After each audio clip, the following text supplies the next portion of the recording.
Welcome to Rocky Mountain River Rock Hunting Adventure, Episode 8, exploring both the Big Thompson Canyon and the river for stunningly attractive mica schist varieties.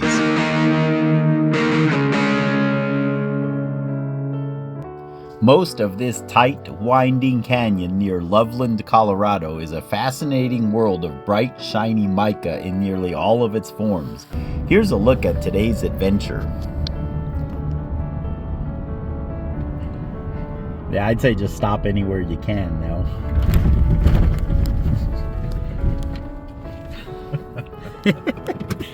So Johan and I are out rock hunting today. He's a friend of mine from the local rock club.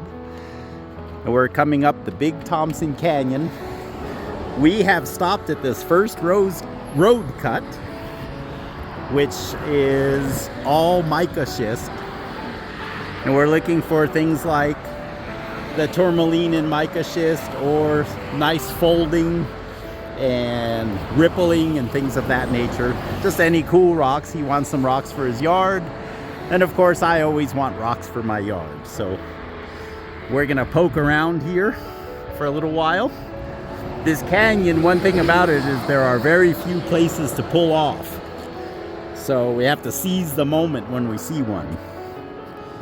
The mica schists here are mostly silvery muscovite, but can be found red like this, or black, metallic gold, copper colors. A flashy addition to any rock garden for sure. Some of the pieces we find later in the day are truly amazing. Very rippling. So we've climbed up the hill a little bit here, and on the actual face, you can clearly see the rippling, and that's where, just because of the metamorphism, sometimes the mica schist gets a really nice rippling effect to it. I'll insert here a clip of a rock I have at home that I polished that has that effect to it. One of the main features that makes mica schist, at least in my opinion, a fascinating stone in this area is this effect of the rippling. We'll be seeing quite a bit of this in today's video. This is a piece I have at home, and I wanted to show you guys. This is river rounded. This is from the Big Thompson River, but it takes a really nice polish. So this is a polished face, and even polished, it retains that ripple, which makes it a beautiful polished slab. So the larger slabs we'll be seeing later in the video, just imagine them polished like this. I'll wet it for you because it brings it out even more.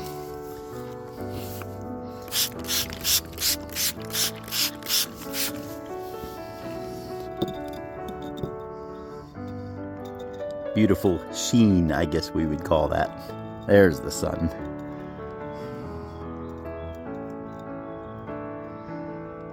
So this is why we're so excited about the rippling effect. This is our version of ripple rock.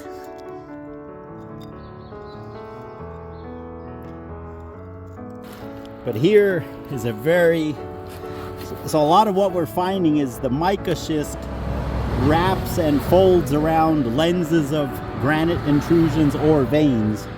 And this one, it really shows clearly the red inclusions in the mica, which could be lepidolite, or more likely they're hematite or something. But check out, if I can pull it out. It's hard to do this and hold the phone. So this vein seems to be either hornblende or maybe tourmaline in a small crystal form. These look like larger crystals of what could be tourmaline. Very cool piece. And then on the back is just granite. Too big for us to pick up, but I thought I'd show you guys. This bulge here isn't the shape of the rock, that's actually the layering of the mica schist wraps around, kind of like the peel of a potato or something. Very nice piece. And then this one almost looks like petrified wood. Again, it's not, it's mica schist, but it has a very nice rippling think you can appreciate that. Again, probably going to stay here. It's kind of big. But mica schist takes on so many different forms because of the granite intrusions and veins, intricacies of the rock from which it formed, which was most likely a shale. So this is a lot of fun. So check these out. So again, you get these pegmatite veins coming through the mica schist. Really nice pieces. Here's another one where the mica wrapped around, so it ends up looking like the peel of a turnip or something, but it's actually, you can see the layers here wrap around. There was probably a lens there or a vein of some kind. You guys all know the process. You gotta get them off the back of the truck and move them to the front of the truck. And then when we get home, move them back to the back of the truck and then on to the driveway. Here, I can hand you some of these small ones.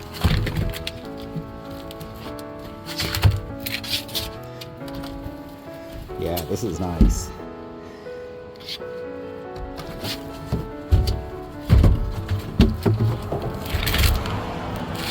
Anyway, you guys get the idea. We're still going to take that one, which is, I call these potato peels, where the mica wraps around.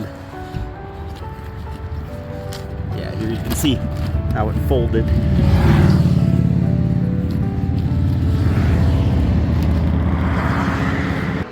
So here we are, stopped at the next road cut, basically. We are looking down through time onto the flat surface of this mica schist. And right here, the mica schist isn't very interesting, but what I want to show you guys is this nice intrusion of a granite pegmatite. I don't see any spectacular crystals right off the bat, but you can see feldspar, lots of mica, quartz. It's just a very coarse granite. And if we were to take the time and look around, some of these have garnets, tourmaline, and other interesting minerals. See here's the quartz, the pink is the feldspar, and then of course you see the mica. So the basic ingredients of granite. But it has penetrated into this mica schist. Johan is going to have lots of rocks for his yard. I've been a really good boy. I've been conservative. I have one little beer flat full of rocks so far. But I'm sure that will change. Thanks, guys, so much for coming along. This is a lot of fun. Johan just pointed out to me that yes, there is tourmaline present. I think the common name for this black tourmaline in the granite like this is schorl. So here's a nice crystal. Another long crystal here. Yeah, I bet if we start looking around, we're going to see more. Johan picked up this beautiful example of, so you see we're looking here at the mica schist on either side of this pegmatite. Basically the layering is coming in perpendicular to the vein. So here's what we're looking at in miniature. You see the mica schist right here? That's the actual contact right there between the pegmatite vein and the mica schist. That hair thin area right there is where all the action happened. Let me put this down so I can point to what I'm talking about. Right there. Very nice. And here you can see the layering of the mica schist. Yeah, that's a nice nice sample, Johan. Just another view of the mica schist running into that pegmatite. But this is like glass smooth. It's just the layering goes around something there. I'm hoping that's showing the reflection. Other than that, it's really not that exciting, other than that pegmatite vein going through. This is a smaller version of the pegmatite, and it shows the whole structure. This one isn't all that exciting because it really only has mica, feldspar, and quartz. I wish it had the tourmaline in it. I will insert here a picture of a rock I have at home with the tourmaline growing in from the side. This is a large river cobble collected also in the Big Thompson River, and it's a perfect example of one of these pegmatite veins in terms of the structure that I was just talking about. So as I'm interpreting this rock, up here would be the outside of the vein. Again, you can see it's a much higher concentration of mica, just as in the vein we were seeing here today. But here we have these beautiful black tourmalines, all pointing inwards, and down here would be closer to the core of the vein or dike or sill or whatever it was, where it's more quartz and feldspar. If we turn the rock around, basically see the same thing. You can really see the orientation of these crystals. Let's see what it looks like wet. I might bring out a little structure for us.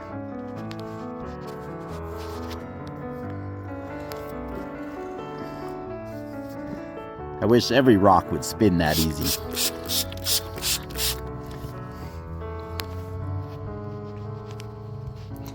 Okay, I hope that helps clarify what I was talking about. But you can see these mica crystals are oriented that way. And then from the other side of the vein, they're oriented. So it grows basically from the inside out. Sorry, from the outside in as it cooled. Very nice example there. Here's the mica schist making contact.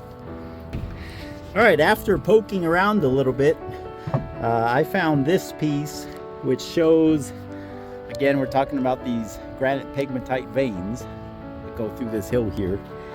This is a piece of the pegmatite where the mica schist has broken off and is completely gone, but you can still see the imprint of the contact zone. Can you see the layered structure? That's not the layers in the granite pegmatite, that's the layers of the mica schist. And here is a piece where the mica schist is still attached. So you can see the layering of the mica schist. Turn it this way and of course it reflects, because that's in line with the layering. And then there's the vein. So this is still attached to the vein here. Anyway, I hope that makes sense. Beautiful examples. Okay, Johan is gonna keep this for his yard. I'm hoping I'm catching it good on film. It's a very gold colored mica, extremely folded. Now here what we're seeing, this is not layering or a break through the rock. That's the same layer folded and twisted down. And I have a piece at home that's like this. I'll insert a photo or a video of it here for you. Here is an example I have at home of this extremely tight folding. These are not different layers. This is all one layer, but it's crinkled in really tight Z patterns. Good, the sun came out for us. That looks better. And I'm not sure what would cause that. So this rock has an overall fold. You can kind of see the overall shape of the rock. It's kind of like the letter C, maybe. So that's one fold. But then along the fold are all these extremely tight folds to where they're sharp to the touch. And you can really see them on the end here. This is looking across the layering. It's just like the letter Z again and again and again in this amazing mica schist. And then I started to, I was going to grind and polish the inside, so I ground on it a little bit here. Never finished. Maybe I'll do that for you guys here one of these days. But the inside has the same tight folds. I call this tree bark. It's like I found a piece of tree bark laying on the ground. Obviously, geologically, it has nothing to do with wood or tree bark, but it just has that appearance. So this is what Johan has on his big, beautiful rock we're looking at here. It's the same kind of folding. And I'm not sure what causes these super sharp folds, but it's like a tree bark pattern almost. And it would be cool to saw this and see a cross section and see what those layers do. Okay, now I'm gonna stand this up You can see there's a quartz vein going through it. More mica on the back. Where's the lens you were seeing? And here's another example of those lenses. Again, these intrusions drastically affect the way the mica folds or doesn't fold. That's a nice piece. I hope it's reflecting as brightly in the video as what I'm seeing. It looks like a gold bar, basically. Yeah, that's a stunning piece. You did good, my friend. I'm a good boy. That's all I have so far. So for many years, ever since my kids were little, every time we drive up the canyon, we would see what I call the dinosaur footprints. And we've never managed to stop because, as you can see, you have to see them and then stop up there where the truck is. And it's very hard to do when you're not really paying attention. But with Johan, we finally managed to stop. And no, they're definitely not dinosaur footprints. But what I was saying to Johan is I've been thinking, since this is Mica Schist, which in theory originates from shale, could these be the disturbances or traces left by the disturbances of footprints caught in the metamorphic Mica Schist?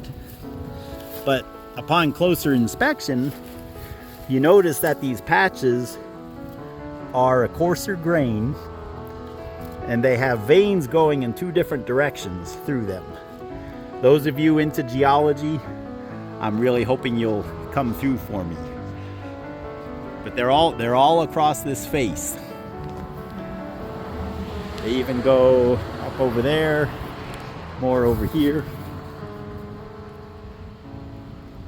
Very interesting. And there's a vein going through the hill right there. That's just a gray granite. We're going to stop there in a minute.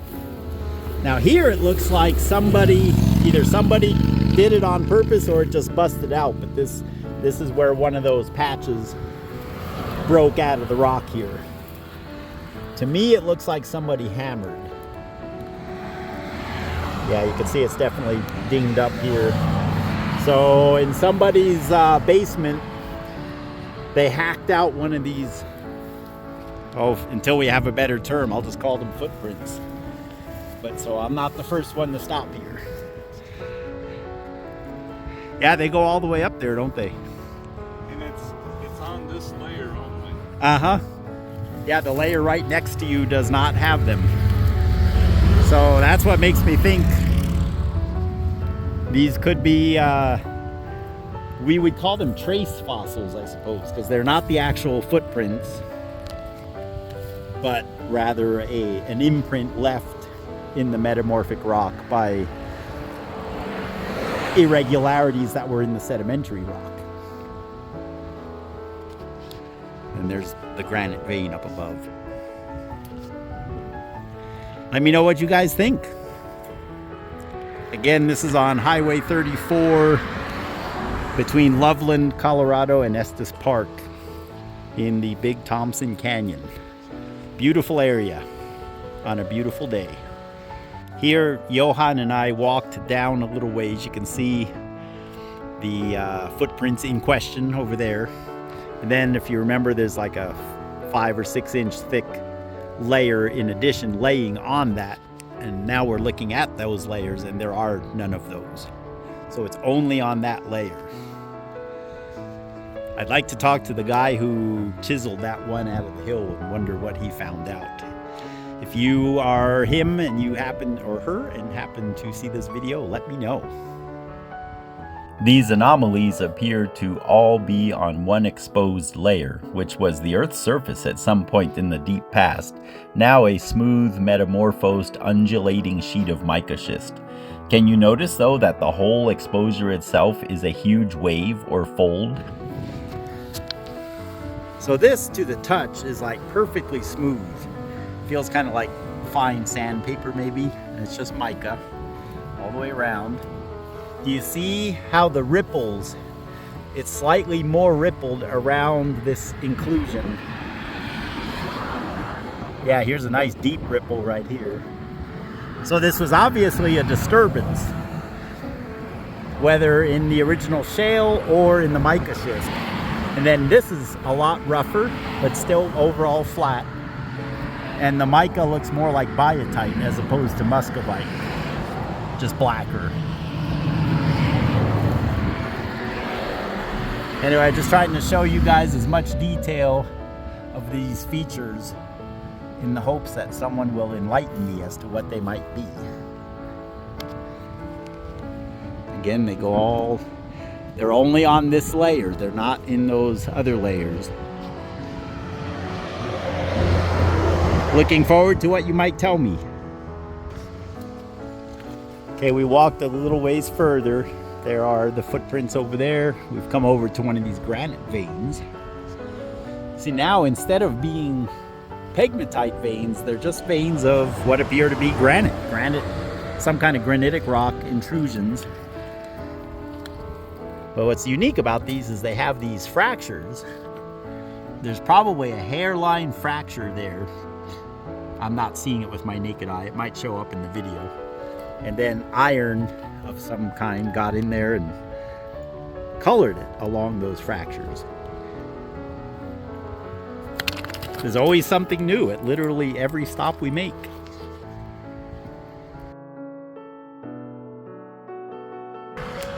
I was just pointing out to Johan that this particular section of the road cut, we're not that far from the dinosaur footprints. They're basically around the corner here. But this part of the intrusion, rather than being mica schist, seems to be more mafic. It's a hard, dense, very dark, maybe a hornblende matrix as opposed to mica. And then the veins going through it are also fine-grained, and they're about the same hardness and feel as the surrounding rock. So a little bit of a change in the geology just right here, because there's mica schist over there and mica schist over there, but this is different.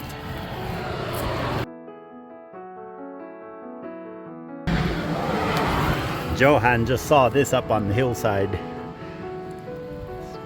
Yeah, look, as I move, it looks like you're looking down on the ocean. Very nice. Little tiny waves on top of a giant swell. See how the reflection changes?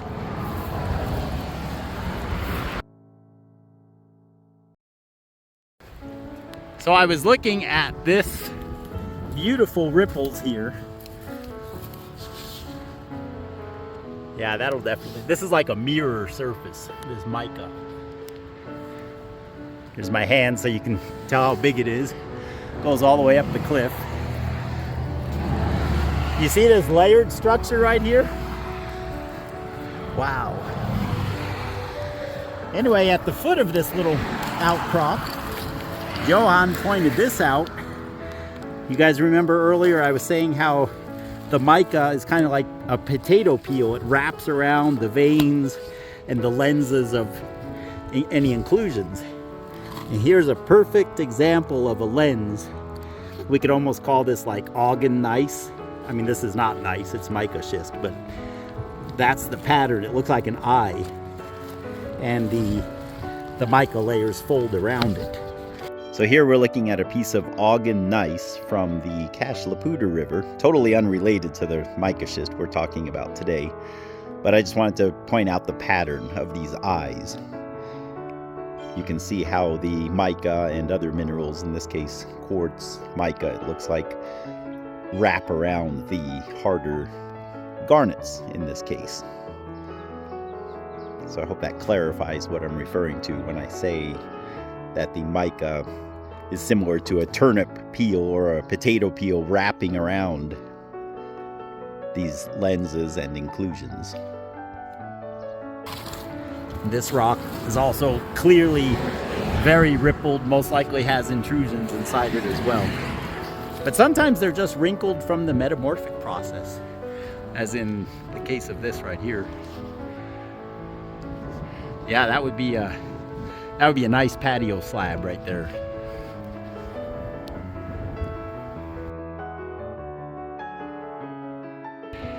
On our way out from this particular road cut, I couldn't help but spotting this baby. This is, it has lots of disturbances in it. You can see the ripply surface of the layers, but also the coloration is really unique. It has that red. I've got some small pieces of this that I'm bringing home, which is really an attractive piece. That sitting in your front yard, I'll put my foot there so you know how big it is. That sitting in my front yard would be really cool. Just depending on which way you look at it, because of the mica reflecting, it reflects different colors and different brightness. I never get tired of mica schist.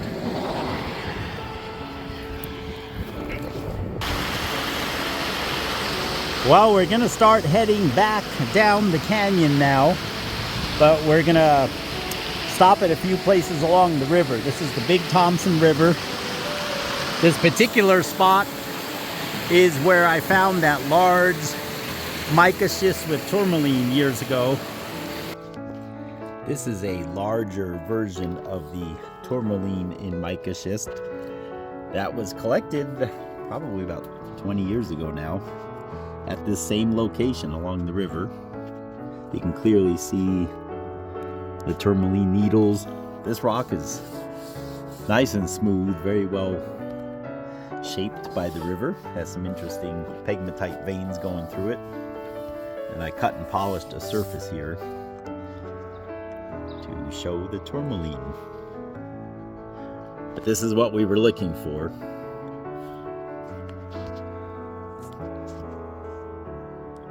There, now you can see them clearly. Awesome tourmaline exposure there. And we've already found like 3 more just in our 5 minutes here today. But here's a unique piece of granite with some mica in it. I'll show you. This rock has tourmaline.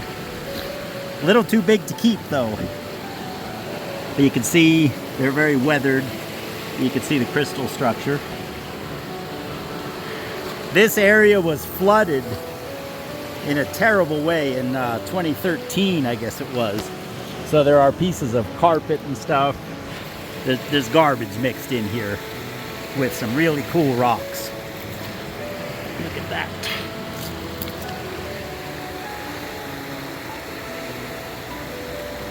That's got some unique structure to it.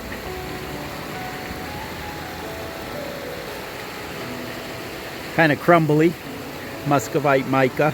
That could be tourmaline there. In fact, I think it is. We'll try to find better though. So if you've been following along with my series on the Rocky Mountain rock hunting adventures along the Cache La Poudre River, you'll see right away that here there are far fewer mafic rocks. Most of the rocks here are a lighter color, a lot more mica, muscovite mica in particular. Kind of like the mica schist we've been looking at as we've come up here.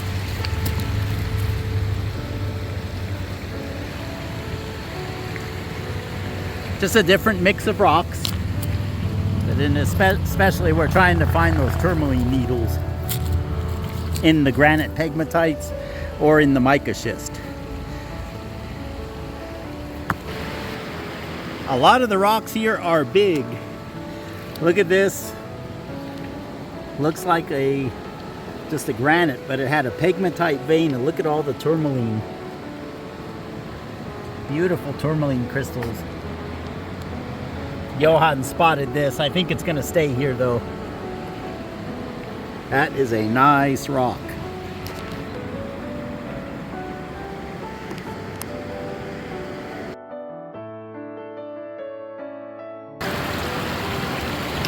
So these are much more common in the Cache La Poudre River.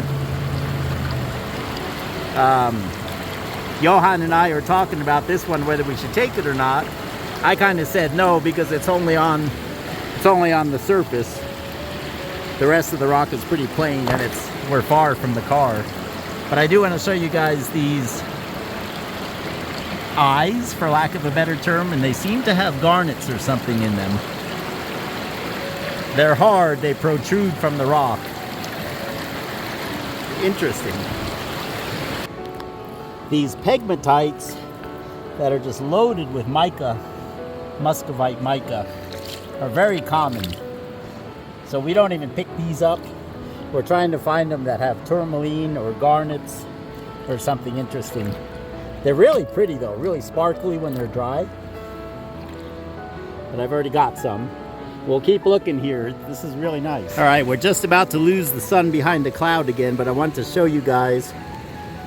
This is an example of the mica schist that we were just collecting in the road cuts, but this is polished by the river. Very shiny. Looks like aluminum foil. Ah, we just lost the sun. That might be a piece that goes home. Good size. Here are a couple pieces. Mica schist with the tourmaline needles. The sun went behind the clouds, so the mica's not as shiny. I hope you can still see all the tourmaline.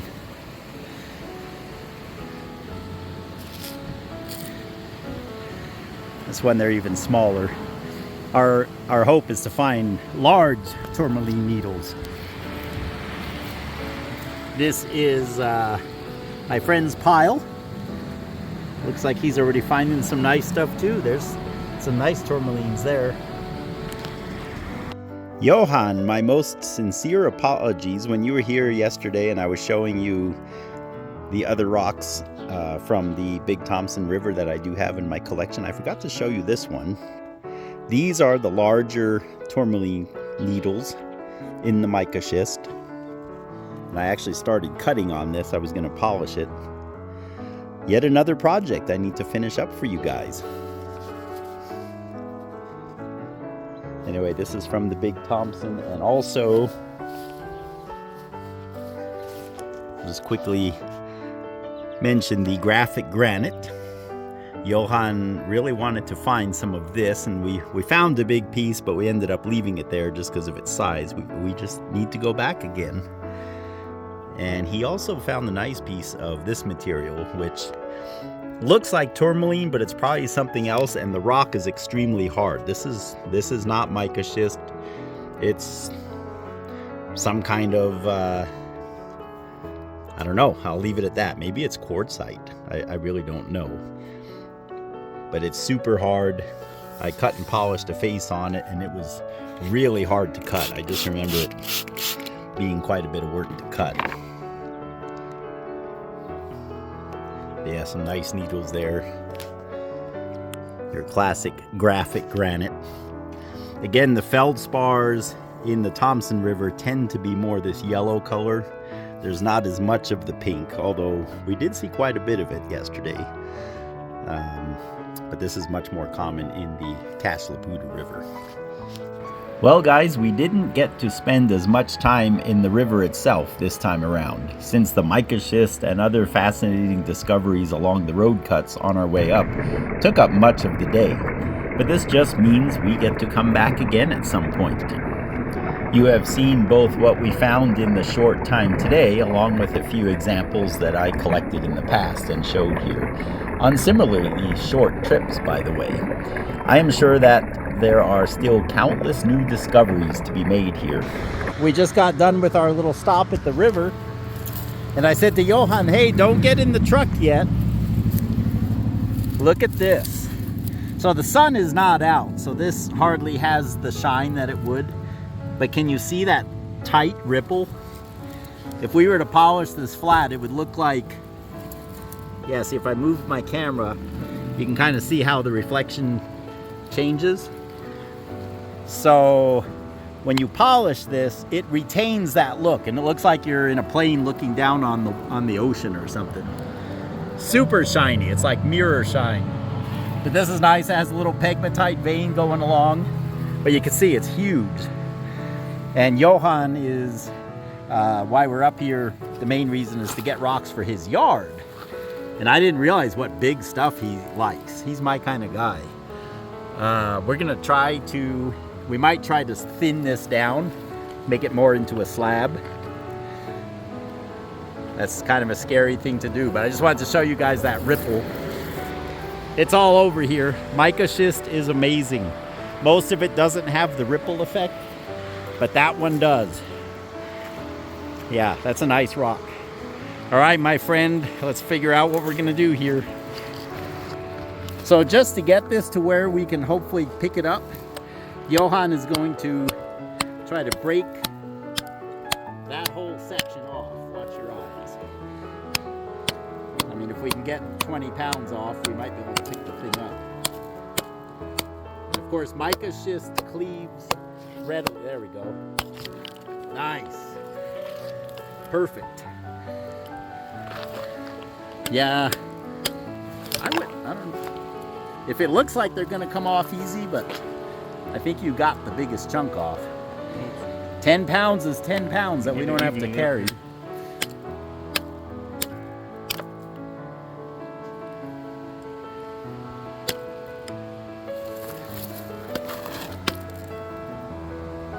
Very nice piece. I'm going to talk Johan into letting me have this one. I don't think that's going to happen. I don't think that's going to happen. Yeah, it's a nice one. All right, so that 10 pounds or so that we knocked off it, got it to the size that we were able to barely pick it up and get it in there. But that'll be a nice bench or something for Johan and his wife. And I've been a good boy. Again, I have to keep saying that. This is pretty much all my rocks plus a little bit that's in my backpack. We're on our way home out of the canyon, and we stopped at this pile of rubble, for lack of a better term. It's mostly mica schist. We're quite a bit further east downstream, but we're still finding some of the same stuff. And this has that nice ripple, and it's gold color. But look how the ripple shows in the other layers. So if we were to plant that out of the way here, if we were to examine these layers, they'd all be rippled. I'm not sure if they're showing. I think they're too oxidized really to see much detail, but it's just a tiny little ripple. And it just makes it look like stunning, especially when you polish it. Again, it's cloudy now, so we lost our brilliant reflections that we were seeing earlier. This piece is even better as far as showing the cross section. So here we're looking at, can you see every single layer is folded? And then on the surface it ends up looking like these ripples. So this is one single surface here, and then here it is looking at the layers. Yeah, Johan, that shows a lot better. It's just like the letter Z again and again and again. Z folds, or whatever you would call it. Nice. Geology 101. Yeah, that does look like bronze, doesn't it? Ooh, that could fall on my foot. Yes, it could. Here's some more cool ripple rock. This is a new definition of ripple rock. You guys who are into fossils and the sandstone with the fossilized ripples, this is my kind of ripple rock. I really can't think of a better drive in terms of seeing a nutshell presentation of the extreme uplift geology of the Rockies in this area than this short trip up the Big Thompson Canyon. Within about a 30-minute drive, you dive down chronologically from relatively recent shales and sandstones on the plains through this amazing canyon of rock beds tilted on end, all the way down to the Precambrian basement rocks that were shoved up several miles into the sky. The overall geology of this canyon is even more amazing and would need to be a long series of videos due to the complexity of it. Thankfully, should you be interested in further research, Dr. Graham B. Bayard, I hope I'm not butchering his name, as his channel on YouTube is also named, has several videos explaining aspects of this geology. He is a geology professor at the University of Northern Colorado in Greeley. I may address this geology myself also in a future video. Thanks so much for coming along, and we really saw some amazing rock examples today. Please like, share, and all that other good YouTube stuff, as it really does help us out. God bless you guys, and we look forward to seeing you on the next one.